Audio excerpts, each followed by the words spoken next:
One man shocked the poker world in 2003 and caused a poker boom that history will never forget. 2003 was the year poker changed for good, mostly because of an amazing story involving a 27-year-old accountant who won $2.5 million at the World Series of Poker. The biggest reason his story caught the attention of the world was how he turned a $39 buy-in into a $2.5 million win. Before 2003, poker was becoming more popular online, but it was Chris Moneymaker, a complete newcomer to the poker world, that added the final spice the poker industry needed. His victory kicked off the huge online poker boom as he became the first person ever to win the World Championship after qualifying through an online tournament on PokerStars.com. It was a huge coincidence because, with the money he won, it seemed like it was meant to be. His full name is Christopher Brian Moneymaker. It turns out that his last name comes from the German name Nurmaker, which means the same thing as Moneymaker. They changed their last name from Nurmaker to Moneymaker to make it easier for people to pronounce. Chris Moneymaker was born in Atlanta, Georgia on November 21st, 1975. He lived a pretty normal life. He went to Farragut High School in Knoxville, Tennessee, and later earned a master's degree in accounting from the University of Tennessee. After finishing his degree, he worked as a comptroller and also had a part-time job at a restaurant in Spring Hill, Tennessee. At some point, he got interested in poker. He started playing with friends in his area and eventually opened an account online with PokerStars. Although Chris played poker online for a little while, he never had more than a few $100s in his account. He entered a satellite tournament, which turned out to be the start of his journey. It was a $39 sit-and-go tournament, which he ended up winning. This victory earned him a spot in another tournament where the top 3 winners would get a seat at the 2003 WSOP. At the time, Moneymaker was low on cash, so he planned to aim for 4th place just to get the prize money. A friend, however, convinced him to go for the win and try for a seat at the main event. The friend offered him $5,000 up front in exchange for half of any winnings he made in the tournament. In the end, Moneymaker not only won a seat at the WSOP but also brought his father along for support on the trip to Las Vegas. On the first day of the tournament, Moneymaker found himself sitting next to poker legends like Phil Ivey and Johnny Chan. He didn't play very well at first and kind of doubted himself. The next day, he decided to relax and not let the big names intimidate him. At first, Moneymaker was mostly unknown, but he started getting the attention of some of the pros, including Lou Diamond, who called him a dark horse and predicted he would eventually win the whole tournament. It turns out he was right. Moneymaker made it to the final table and went head-to-head with Sam Farha to win the $2.5 million prize. One memorable moment during Moneymaker's run in the main event was a showdown with Russ Dutch Boyd. Moneymaker had a pair of 3s, while Boyd had king-queen. The flop came down with 9-5 deuce. Moneymaker decided to bet $100,000, making a bit of a semi-bluff. Boyd thought it over and then decided to go all in, raising the stakes. Moneymaker figured Boyd had high cards but no pair, so he called the bet. Moneymaker ended up winning the hand and took a big chunk of chips, which gave him a huge boost. Another great moment came when Moneymaker had a pair of 8s, and Humberto Brenes had a pair of aces. Moneymaker got really lucky when another 8 appeared on the table, giving him 3 of a kind, while Humberto was stuck with just a pair of aces. The final round of the 2003 World Series of Poker main event was memorable when Chris Moneymaker went heads-up against Sam Farha. One key moment was when Moneymaker made a big bluff on the river, going all in with just a king high. Farha had a pair of 9s which would have won him the hand, but he folded instead. In the last hand, Moneymaker was dealt 5-4 and Farha had Jack-10.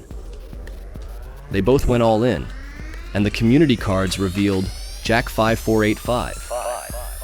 Farha ended up with a pair of jacks, but Moneymaker got a full house, 5s full of 4s, winning the hand. It was his first live tournament ever, and he walked away as the champion. Moneymaker's surprising victory grabbed the media's attention and became a hot topic beyond just poker fans. News outlets talked a lot about his shocking win and what it meant for the sport. This extra attention helped bring poker into the mainstream, sparking more interest and conversations about the game.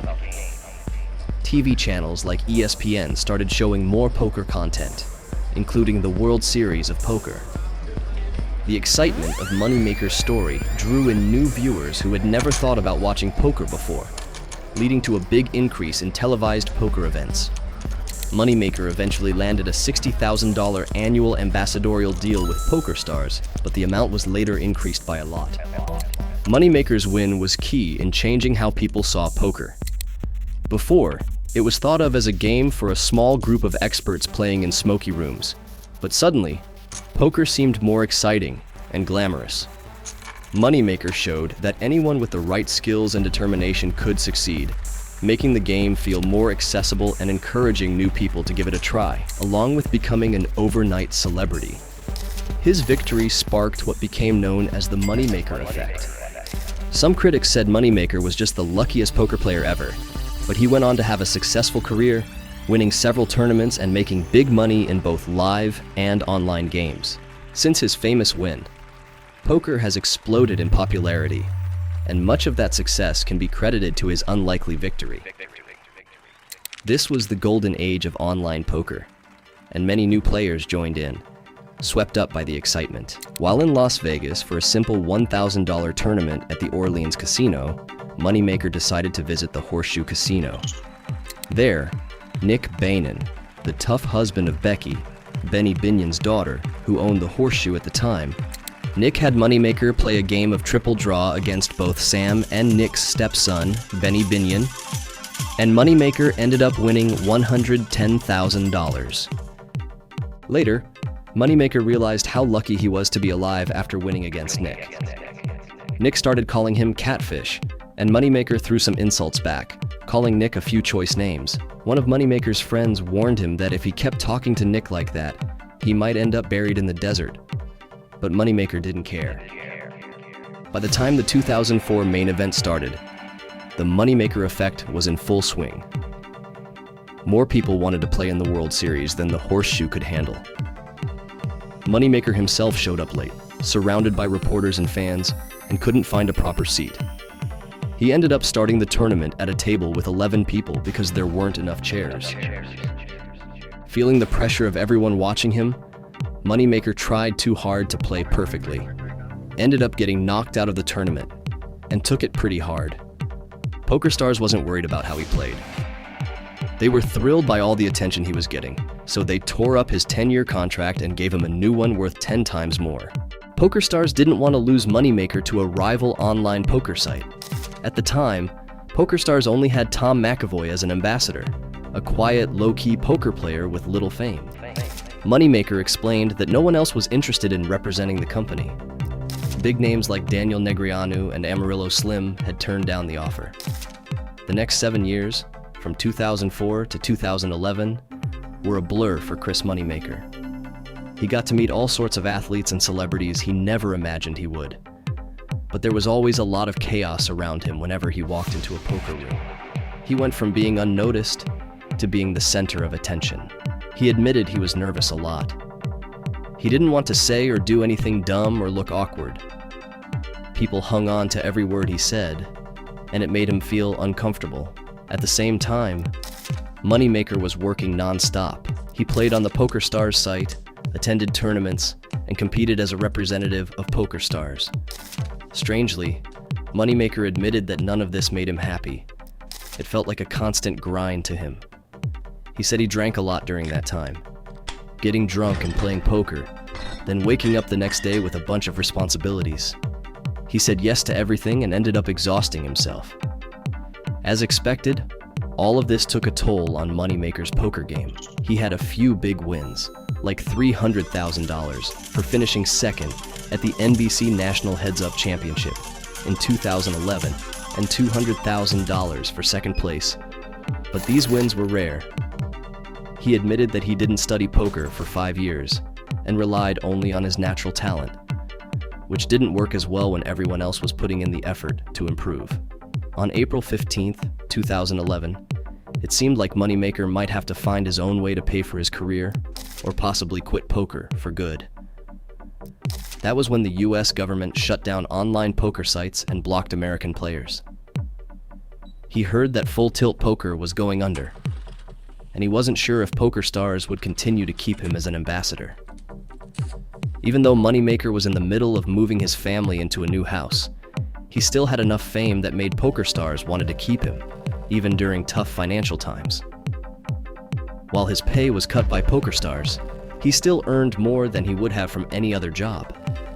That worked for a while, until PokerStars was sold to Amaya Inc. for $4.9 billion. Once again, Moneymaker found himself uncertain about his future. With the new owners came a new marketing team. They were more focused on Daniel Negreanu, since he seemed more important to them than Moneymaker. He became frustrated because the new PokerStars owners didn't use him as much as they could have. Winning the $2.5 million prize made Moneymaker famous and financially secure. But handling all that sudden wealth came with its own problems. Moneymaker faced a lot of personal struggles. The pressure to stay successful in poker and meet public expectations affected his personal life. On top of that, the constant travel and time away from his family made things even harder for him. As time went on, Moneymaker became a big supporter of poker. He helped promote the game by working with poker brands and taking part in charity events. Through these efforts, he made poker seem more open and welcoming to everyone, showing that anyone can succeed with hard work and skill. But there were a couple of problems. PokerStars wasn't available in Mississippi, where he and his family were living at the time, and his sponsorship contract didn't allow him to play on any other poker sites. He found a way around the problem and started playing on America's Card Room. When ACR CEO Phil Nagy called Moneymaker again in August 2020, the timing was perfect because Moneymaker's contract with PokerStars was about to end in December. His reply was simply, "Okay." After checking out the company, Moneymaker joined America's Card Room in February 2021 and became one of their top players. That same year, he also had his best World Series performance since his big win in 2003. Moneymaker remains a humble family man and a polite gentleman at the poker tables. According to HendenMob, his total live earnings are currently above $8 million, and this shows that Moneymaker has real skill, and his 2003 win wasn't just a lucky fluke.